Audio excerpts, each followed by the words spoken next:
Let's begin with Chapter 1, the Clinical Judgment Management Model and the Nursing Process. You're all coming in as LPNs. You're well aware of the nursing process by now. We have that acronym ADPI: Assessment, Diagnosis, Planning, Implementation, and Evaluation. And this is a thought process that's going to carry all through your nursing career. And it's based on clinical judgment.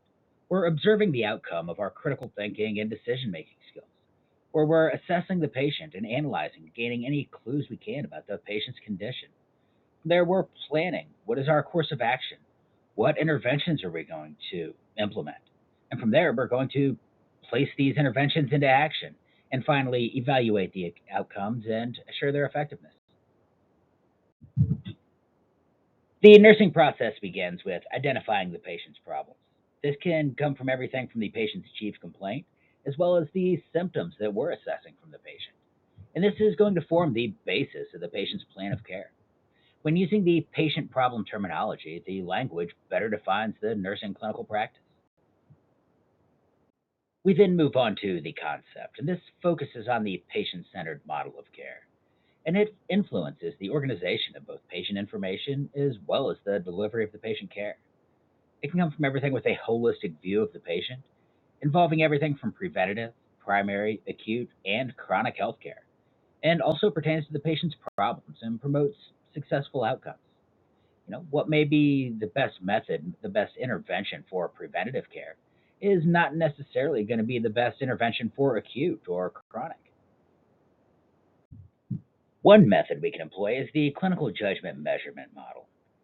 This is a model focused on cognitive skills, dealing with recognizing cues, analyzing those cues, prioritizing our hypotheses, generating solutions, taking actions, and finally evaluating our outcomes, evaluating how effective our interventions were. When recognizing cues, we're going to begin with the subjective data. In this case, this is the information that the patient provides to us. Subjective data is the information provided verbally by the patient, family, or friend.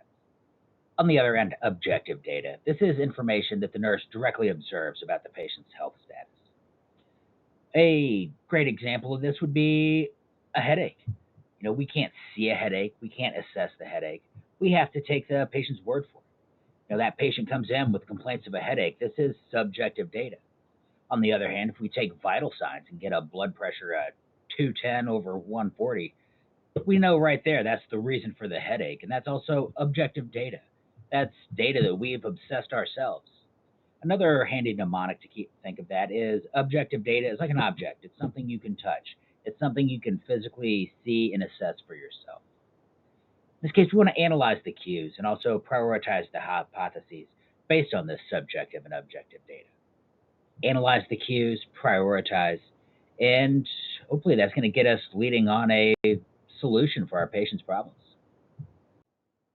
When generating solutions, we want to identify expected outcomes.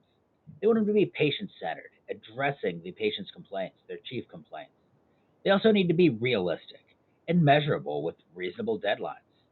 They need to be acceptable to both the patient and the nurse. We want the patient to be an active participant in their care at all times, whenever possible.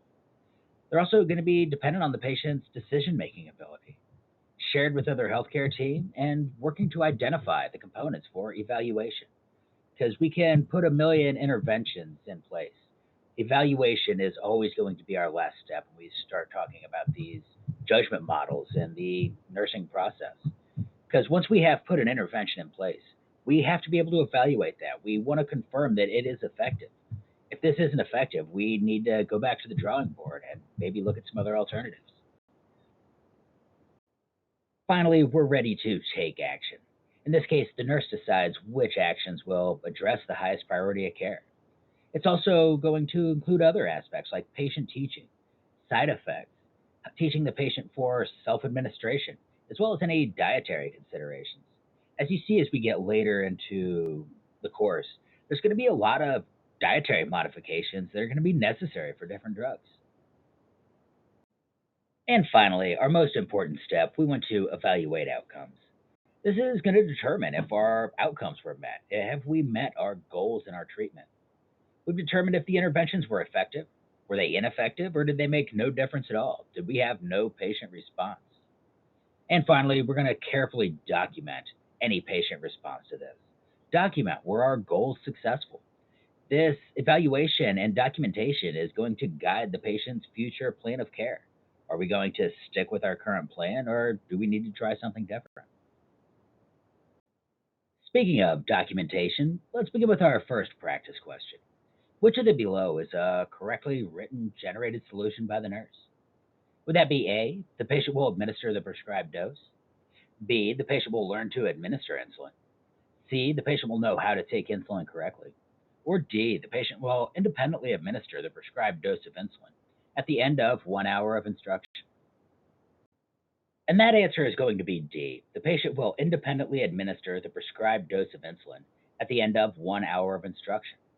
We want our documentation to both be objective, clear, descriptive, give a very clear picture of the patient's situation, but it also sets up a goal, a measurable goal within the 1 hour of instruction.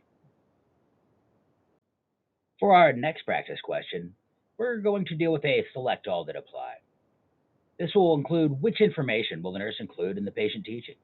That be A, the cost of the drugs, B, the administration technique, C, the instructions regarding drug discontinuation, D, the foods to avoid when taking a certain drug, or E, side effects to report to the healthcare provider.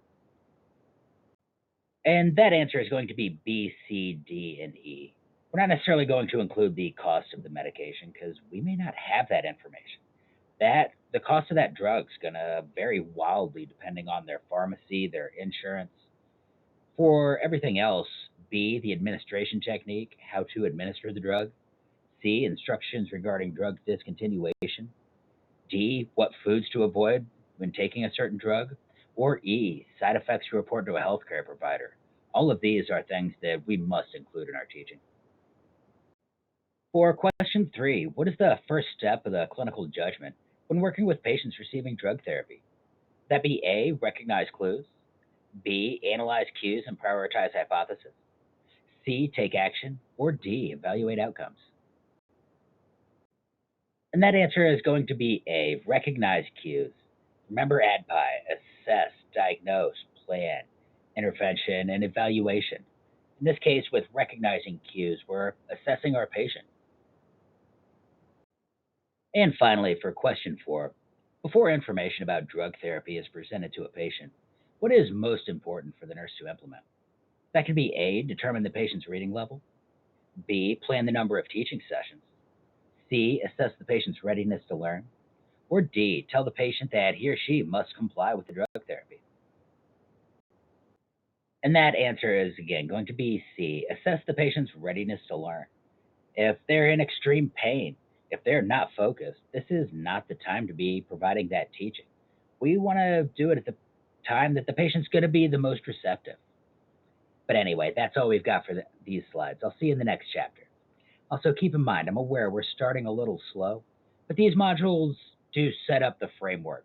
And as we progress through the semester, this material will be getting much, much more in depth. As always, if you have any questions, feel free to shoot me an email, shoot me a text. Let me know. I'm happy to break down or explain anything you're unsure of. Anyway, I'll see you in the next chapter.